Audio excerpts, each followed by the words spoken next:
안녕하세요. 오늘도 사금의 시간 함께해서 감사합니다. 오늘은 욥기 41장입니다. 리워야단에 대해서 나와 있죠. 내용을 함께 살펴보도록 하겠습니다. 순서를 바꿔서 모습을 먼저 살펴보도록 하겠습니다. 12절부터 34절까지 리워야단의 모습을 기술하고 있죠. 용을 상상해 보시면 좋아요. 리워야단이 용은 아니지만 이 기록이 먼저 된 기록이니까 아마 리워야단의 그림을 바탕으로 서양에서는 용을 상상하지 않을까도 생각해 봅니다. 굉장히 단단한 껍질, 갑옷을 가지고 있고 불을 뿜는 존재죠. 그 그림을 가지고 보시면 좀 이해에 도움이 되지 않을까 생각합니다. 근데 우리가 아는 용과는 좀 다르죠. 용은 하늘을 나는 존재로 되게 강조되어 있다면 리워야단은 바다에 사는 존재로 강조되어 있기 때문에 느낌은 좀 다른 부분이 있습니다. 첫 번째는 강한 공격력을 얘기합니다. 18절부터 22절까지죠. 이것 때문에 용을 상상해 보시라고 말씀을 드리는 거죠. 기본적으로 이제 불을 뿜는 것으로 묘사되어 있습니다. 목덜미에서부터 힘의 근원이 있어서 코에서 정말 연기가 나고 입속에 불꽃이 보여서 입김을 불면 숯불의 열기 같은 것이 느껴진다라고 얘기해요. 그래서 불을 뿜는 용의 모습을 보여주고 있습니다. 이게 엄청나게 강한 공격력이겠죠. 그렇죠? 두 번째는 방어력, 단단한 방어력을 얘기합니다. 13절부터 17절까지죠. 우리가 껍질이 단단하다, 그 피부가 완전 단단하다, 돌처럼 단단하다라고 얘기하는데 그럼 보통 우리가 뭘 생각해요? 그 관절 사이에 약한 부분을 찾아서 공격해야겠다 이렇게 생각하잖아요. 어딘가에는 얇은 부분이 있을 거라고 생각하는데 그런 게 없다라는 거죠. 비늘과 비늘이 이렇게 겹쳐져서 있는 것처럼 바람 쓸 틈도 없이 완벽하게 어떠한 틈새 약점 없이 전체적으로 100% 단단한 몸을 가지고 있다. 그래서 단단한 방어력을 이야기하고 있습니다.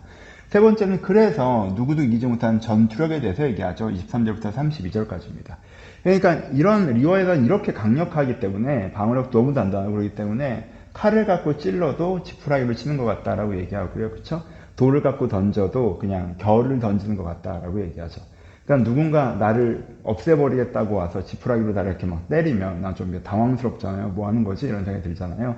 그런 것처럼 우리가 리워야단을 물리치겠다고 가서 막 칼로 찌르고 창으로 던지고 화살로 쏘고 하면 리워야단 입장에서는 지푸라기로 이렇게 툭툭 치는 느낌. 나한테 왜 이러는 거지? 이 정도로 압도적인 공격력을, 전투력을 가지고 있는 거죠. 그래서 누구도 리워야단과 싸워서 이길 수 없다라는 부분들을 이야기하고 있습니다. 그래서 이가 너무나 용맹하고 위험 있는 존재다라는 걸 12, 33, 34절에 이야기하고 있으면서 리워야단의 모습을 보여주고 있습니다.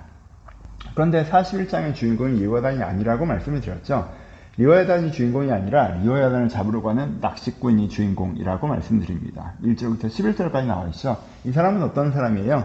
내가 리워야단 잡으러 가야겠다. 바다에 산다고 하니까 낚시로 잡으러 가야지. 이런 사람이죠. 근데 사람들이 야, 리워야단은 그렇게 낚시로 잡을 수 있는 게 아니야 라고 했더니 그래? 낚싯줄이랑 낚싯바늘로 안 된다고? 그럼 내가 밧줄로 낚싯줄을 대신하고 갈고리로 낚싯바늘을 대신하겠어. 엄청나지? 이러면 잡을 수 있겠지? 이런 사람에 대해서 얘기하고 있죠. 그렇죠? 이렇게 밧줄이랑 갈고리를 가지고 리워야단을 잡으러 가면서 무슨 꿈을 꾸고 있어요? 어리석은 꿈을 꾸고 있다고 3절부터 6절까지 표현을 했는데 이걸 잡아가지고 내가 훈련을 시킨 다음에 물고기 사냥하는 데 쓸까? 아니면 그냥 희귀한 거니까 집에서 우리 애들 보라고 애완용으로 기를까? 아니면 그냥 희귀해서 좀 죽이는 게 아깝긴 하지만 잘라서 그냥 생선 가게에 팔까? 이렇게 상상하고 있는 거죠. 왜요? 이 사람은 리워야단이 어떻게 생긴지 모르거든요. 어떻게 생긴지 모르고 그냥 바다에 사는 제일 큰 생물 이 정도로 생각하는 거기 때문에 그냥 자기 생각에서 상상할 수 있는 한계 속에서만 상상을 하니까. 그렇죠? 그러니까는 자기가 그냥 내가 밧줄 가지고 갈고리 갖고 가가지고 잡은 다음에 특이한 생물이라고 하니까 훈련시켜서 쓰든 아니면 애완용으로 관상용으로 두건 아니면 뭐 잡아서 팔아먹던 이렇게 해야겠다라고 어리석은 꿈을 꾸고 있는 모습을 보여주고 있습니다. 그렇죠?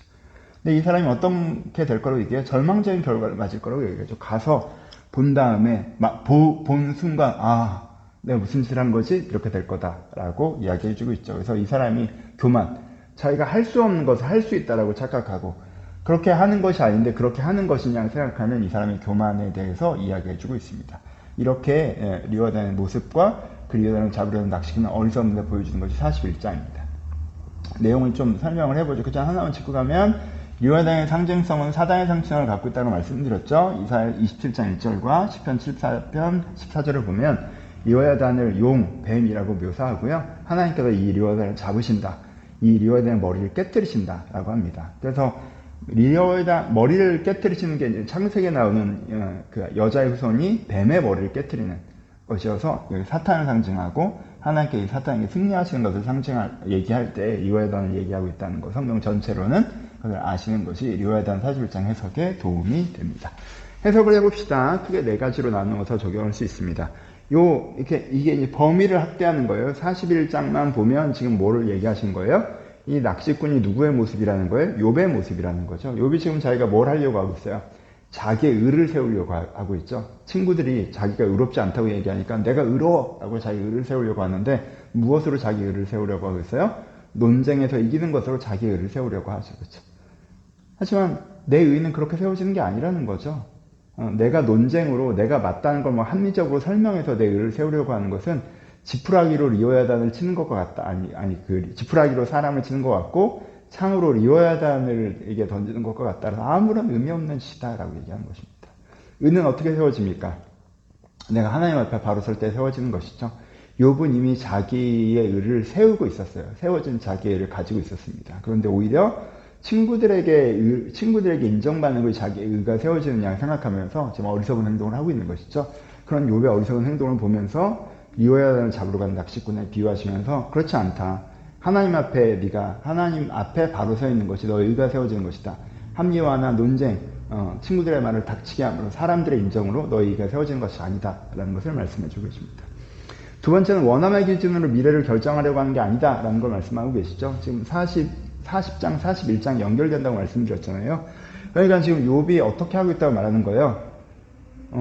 네가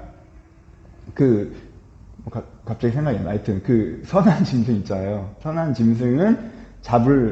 짐승도 갈고리를 잡으려고 하고 리어야단도 갈고리를 잡으려고 하는 게 뭐예요? 선한 짐승은 하나님의 역사를 상징한다고 그랬고 리어야단은 사탄을 상징한다고 그랬죠. 그러니까 네 안에 악한 것들은 네가 내쫓고 네 안에 선한 것들은 네가 빨리 이루어지게 하려고 하죠. 욥이 빨리 이 안 좋은 일이 다 사라지고 빨리 좋은 일이 나 안에 이루어졌으면 좋겠어. 왜? 내가 힘드니까. 그게 나한테 좋으니까. 라는 좁은 시선에서 본다라는 거죠.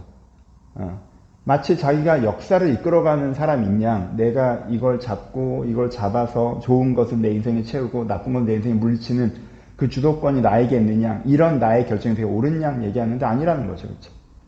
하나님께서 지금 하나님의 일들을 하고 계시고 욥을 사용하고 계시죠. 그러니까는 욥이 힘들다, 빨리 끝났으면 좋겠다라는 걸로 결정되어지면 안 되고, 그렇죠? 근데 그것들을 욥이 이해해야 된다라는 부분들을 얘기하는 것이 두 번째라고 할 수 있습니다. 세 번째는 무엇입니까? 지금 욥기 전체에서 보면 어때요? 욥기 전체에서는 하나님께서는 욥이라는 미끼로 리어야단을 잡고 계시죠. 하나님께서 리어야단을 잡으세요. 지금 사탄이랑 내기하신 게 뭐예요? 싸움이죠. 누군가 이기는 거죠. 그 이기는 거에 결정적인 계기가 되는 게 욥이죠. 그러니까 오히려 하나님이 욥이라는 미끼로 사탄을 꼬드긴 거죠.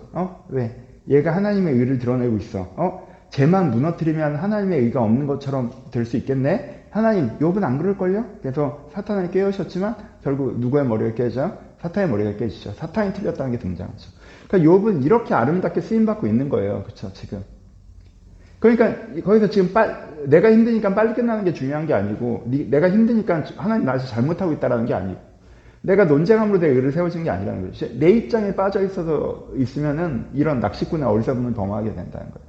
하나님의 큰 일, 그 속에서 내가 갖고 있는 의미라는 게 이 큰 그림인데 그 큰 그림을 놓치면 안 된다라는 것이 이 본문의 핵심이 되겠죠. 그래서 욥기 전체를 보면 이 본문이 되게 재미있는 본문이고 어떤 면에서 성경 핵심, 욥기의 핵심 같은 본문이라고도 할 수 있는 거죠.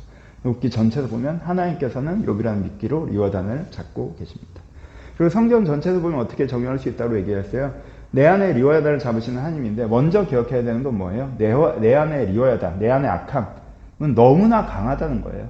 그걸 내가 결단으로 내가 싸워서 어떻게든 내 안에 악함을 내쫓으려고 하고 내가 좋아지려고 한다는 건 사실 지푸라기로 때리는 것 같다는 거예요. 내가 결단해봐야, 내가 깨달아봐야, 내가 계획해봐야 내 내면이 바뀝니까? 내 안에 악함이 사라집니까? 그렇지 않죠. 하지만 하나님께서는 뱀의 머리를 깨트리시죠. 그러니까 여러분들 안에 악함을 보실 때 이게 내 힘으로 할 수 없다는 것을 겸손히 인정하시고 하지만 거기서 포기하고 좌절하고 수용하는 것이 아니라 하나님께서는 리어야단을 잡으신다는 걸 신뢰하시면서 우리가 내 안에 죄자유의 은혜를 구하며 나갈 때 하나님께 여러분들의 내면 가운데 위대하게 역사하실다라는 것이 네 번째 적용이 될 것 같습니다. 41장에서 리워야다는 이미지는 성경 전체를 이해하는 데 굉장히 중요한 이미지입니다. 마음에 꼭 기억해 보셨으면 좋겠고요. 설교를 대부분 들으셨을 테니까 지난주 설교를 기억하시면 될 거고 다시 들어주셔서 감사하고, 혹시 나중에 들으셔서 설교 못 들으신 분들은 제가 댓글에 링크로 남겨놓을 테니까 이 설교도 한번 꼭 들어봐 주시기를 추천드립니다. 감사합니다.